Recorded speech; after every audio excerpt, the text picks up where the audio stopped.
Hey YouTube, what's up? I am about to make a necklace for a customer and I decided let's go ahead and film it. So the necklace that I will be making, let's see if we could get it really quickly, but the necklace we'll be making is my Salvatore chain. You know, I'm a Vampire Diaries fan, like fangirl extreme. So this is my Salvatore chain. You know, so named after the Salvatore brothers because I think it kind of got like a, I don't know, kind of got like a oldish feel.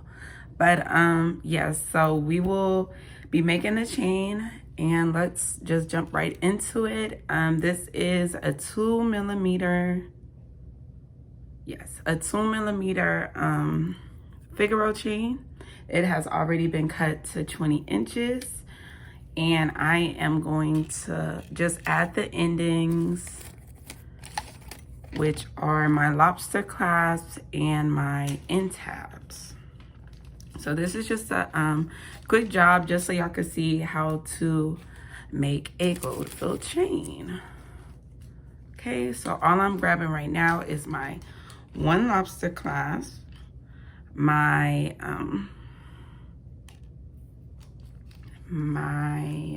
jump ring. I don't know why I couldn't think of it. My jump ring and my end tab.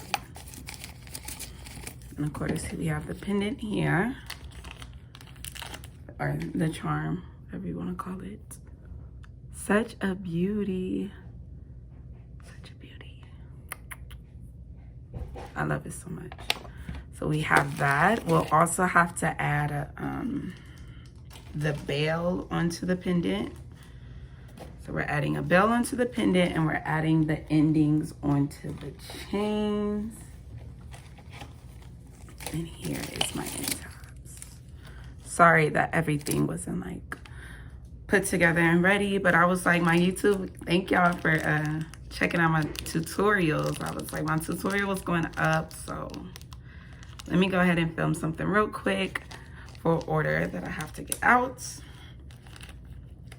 Okay, so boom, we have all our components. We have our lobster clasp, we have our jump ring, we have our chain, we have our end tab, and we have our bell and pendant. So I'm like, I got my solder there, so ready to go. And I'm like, I'm literally not ready whatsoever. But when working gold filled, you have to have your protective flux. And the protective flux that I use, I make myself using boric acid and denatured alcohol. So, because protecting the gold is key when working with gold filled. It's a major key. So boom, you know, that wasn't long. I just put it in there, let it get covered. I'm gonna go ahead and cover everything as well. Oh man, I dropped that bell in there. It's gonna be so hard for me to get the bell. Ah, not that hard, I grabbed it. Okay, got the bell. Oh, you know what? I did that backwards. I'll go ahead and protect the flux down the end tab. And I prefer to use end tabs, but there are different types of endings that you can use. You know, there are options, but I just prefer to use end tabs because they're easier, I guess, for me, or that's just what I started with, so that's what I stick with. But I'm actually going to, I am going to put the ending on one of the ends. Put the clasp on. Okay. So I'm just coming to the end of this chain and it kind of has, like, I know what link I want to go through with the jump ring. So we have our jump ring and we're just going to open it up.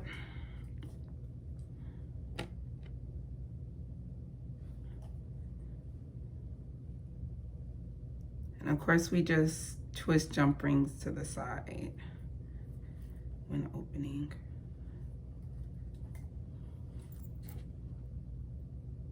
Just give it a little twist. You don't open it apart, because then you'll never be able to get it flush. Well, never say never, but it will be very difficult to get it back the perfect circle that it was, so that it could be flush when you solder it closed. Okay, so as seen, I have the jump ring through the Figaro loop. Okay, well, sorry about that. I'll probably edit that out. My son came in, but as you see, we have the jump ring with the clasp and the chain now on it. And we're just gonna close this right back on up as flush as we can. So, you know, sometimes you have to rock it back and forth. Like you'll pull it, push it back that way, you know. But y'all should know how to close a jump ring, hopefully. So, boom. Jump ring is closed. I'm gonna go ahead and just re-dip it back into the protective flux. Okay.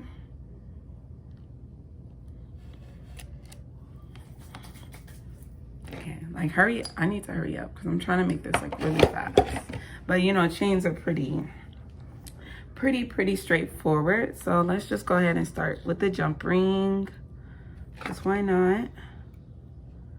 So all we'll need to do, I hope that camera has a good view. So all we need to do is solder that jump ring closed. And I'm like, I had a piece of solder here somewhere, but I probably knocked it off, but it's fine. So I'm gonna go ahead and clip 3 pieces of solder for my jump ring, my end tab, and my bell for the pendant. And of course, for the jump ring, it doesn't need to be big at all. I believe that jump ring is maybe a 3 mil. For the end tab, I like to go slightly bigger, because you do want to make sure that is solder closed and it's not gonna pop open. And the bell doesn't need that much either, probably about as much as the jump ring. Okay, we got that. I'm like, I never protected flux the pendants. And you know, when you're working with Goldfield and you're trying to buy Goldfield supplies, it's hard. People be out there trying to get you, and I don't think people who are selling like jewelry supplies always know the difference or care to look into the difference if something is actually gold filled or whether it's gold plated. And so I have a gold testing kit, and I used to like test all my products, but now the easiest way for me to test if something is gold plated or gold filled is I literally put fire on it. Like I'll protective flux it, of course, but if it's gold filled, it could take heat. Gold plated cannot take any heat. Okay, and I never even did my borax cone. So sorry, let me do my little grinding. Sorry if that's loud.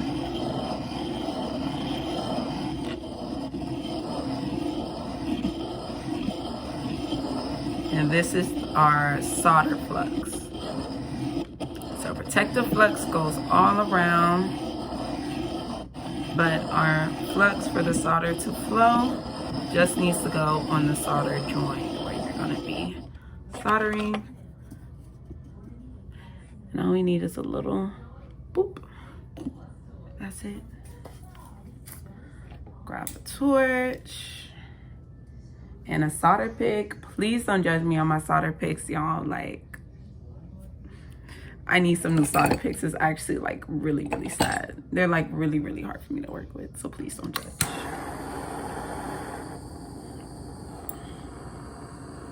Okay, so, and it's a jump ring we don't need to get it that hot, okay? So that's enough. I'm gonna come over here and get my little solder piece. Oop, oop. It's picked up on my solder pick, and we're just gonna go ahead and put that on there. Go heat that thing up. We're focusing just on the jump ring.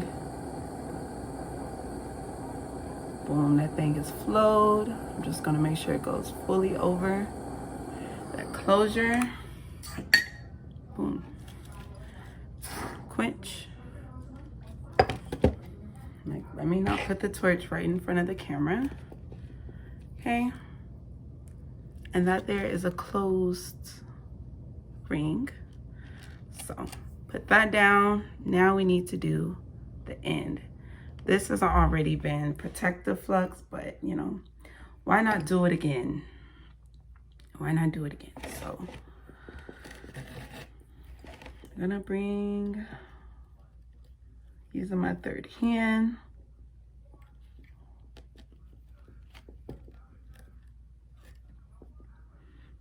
And I'm careful how my third hand holds. That's the tweezers I want. How my third hand holds the end tab. I'm sorry.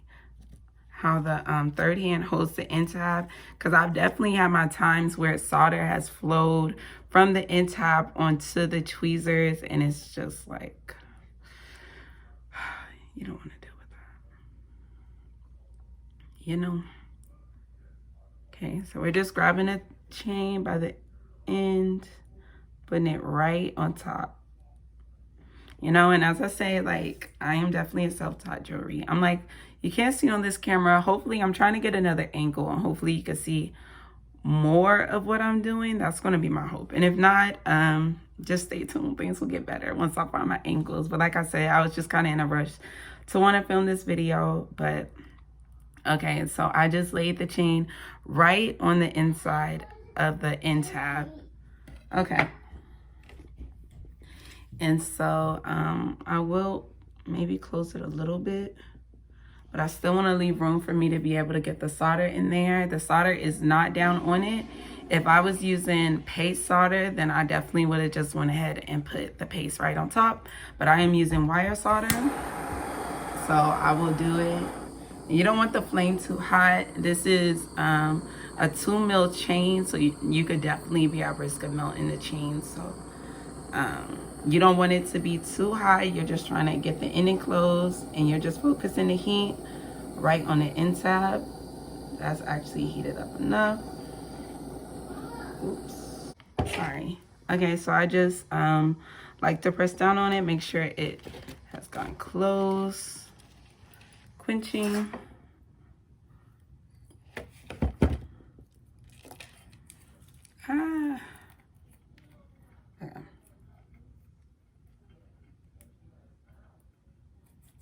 Okay, and boom, you have a closed end tab. It's kind of gunky on the inside from just like the solder, but that would come out in the pickle where, you know, the hole will be large enough. But yeah, so the chain is done. I'm like, yeah, I don't think it would close right now just because of all the stuff that's all up in there. But the chain is done, yes ma'am. So let's get onto this bell. Okay, so this bell has not been soldered closed yet.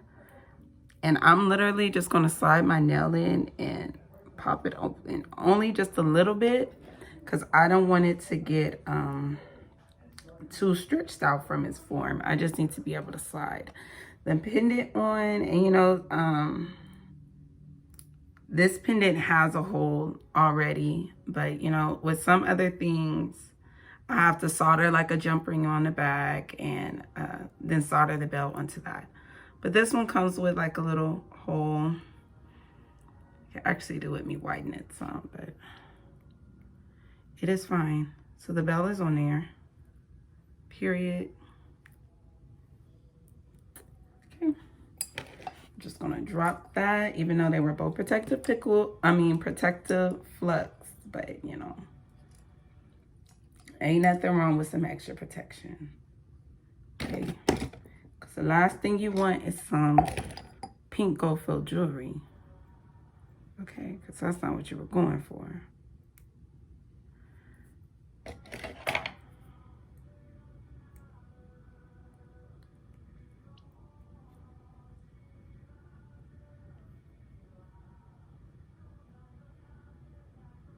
Okay.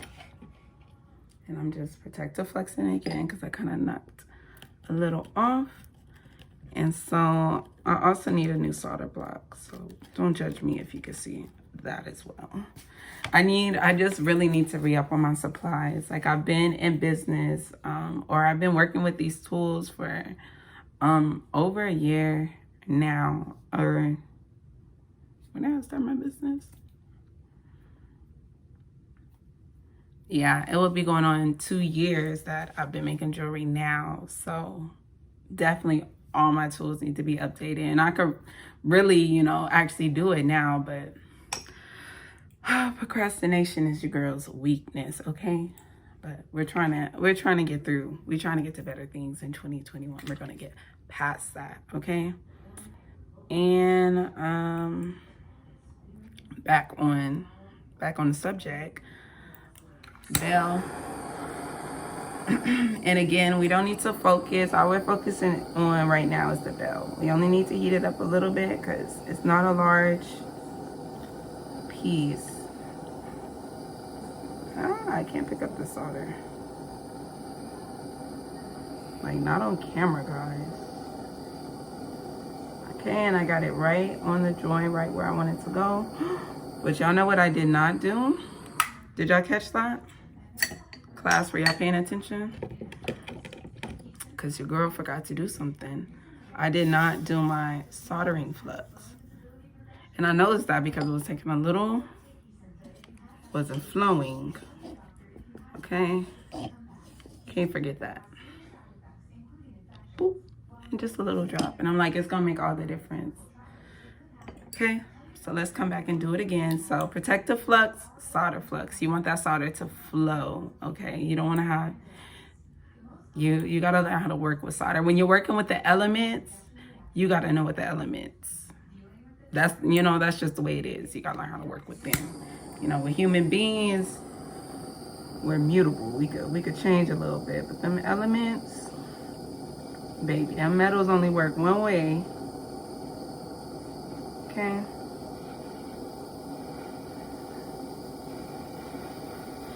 We're just gonna press down a little, and voila, pendant is done. I lost it in the pickle, but yeah, so that took about 20 minutes officially on camera. We'll see what I edited it down to, but yes, the pendant is done. Chain is done. So what we are going to do is pickle this baby so it's all cleaned up and looking gorge. I'm like, mine's old, so this, you know, get you some nice touch of jewelry for sure. This is my Salvatore chain. I believe this necklace is $80. $80 for a necklace that's gonna last you for life. $80 that's gonna enable you to start a jewelry collection, because, you know, it's amazing once you have jewelry that actually lasts, jewelry that's not gonna tarnish. Like, you can actually have a collection because you're not buying a necklace to replace the one that lost or tarnished that you couldn't wear in the shower. No, you're buying a whole new one to add to your other ones. So but to get off that tangent, I'm gonna pickle this, and maybe I'll come back and show y'all. But if I don't, here is the Salvatore chain. Thanks for watching. Be sure to check out Nay's Touch Jewelry. I'm like, let me get that camera too. Salvatore chain. Yeah, be sure to check out naystouchjewelry.com. Follow me on IG, Nay's Touch Jewelry. I really appreciate y'all, so just stay tuned for more content.